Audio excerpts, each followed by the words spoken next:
एक एक मंदिलवा जिला हिलावले एक एक मंदिलवा जिला हिलावले शिवा गुरु के रूपवायलम शिवा गुरु के रूपवायलम जिला शिवा गुरु के रूपवायलम जिला अरे देवा घर नागारी एक गोवा मंदिलवा जिला हिलावले एक गोवा मंदिलवा जिला हिलावले शिवा गुरु के रूपवायलम जिला हिलावले शिवा गुरु के रूपवायलम जिला हिलावले अरे शिवा गुरु के अरे बारे बारे जितवा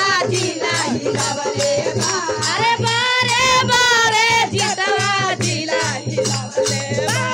जटावा से बहे गंगा जिला हिलावले अरे जटावा से बहे गंगा अरे जिला हिलावले जटावा से बहे गंगा अरे जिला हिलावले अरे शिवा गुरु के सब ले तू जावा के चनवा जिला हिलावले जावा के चनवा जिला हिलावले आई चनवा से लौके साना अरे जिला अरे चनवा से लौके साना अरे जिला हिलावले अरे शिवा गुरु बाले बिच्छू के कुंडलवा जिला हिलावले अरे बिच्छू के कुंडलवा जिला हिलावले अरे गंगावा में गंगावा के हार जिला हिलावले अरे गालवा में नागावा के हार जिले अरे शिवा गुरु के रूपवायलम बोले जिला शिवा गुरु के रूपवायलम बोल जिला हिलावले शिवा गुरु के अले मीरा गा के छलवा जिला हिलावले अरे मीरा गा के छलवा जिला हिलावले अरे गोरावा में सोने जिला हिलावले गोरावा में सोने अरे शिवा गुरु के सो वाले बासा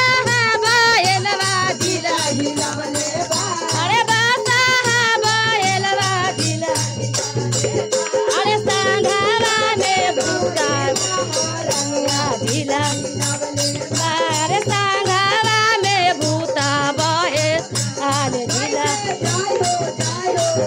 अरे भोला बाबा के सो जिला हिला अरे संगवा में गौरी या जिला हिलावले अरे संगवा में गणपति लालनवा जिला अरे संगवा में गणपति लालनवा जिला अरे शिवा गुरु के रूपवायलम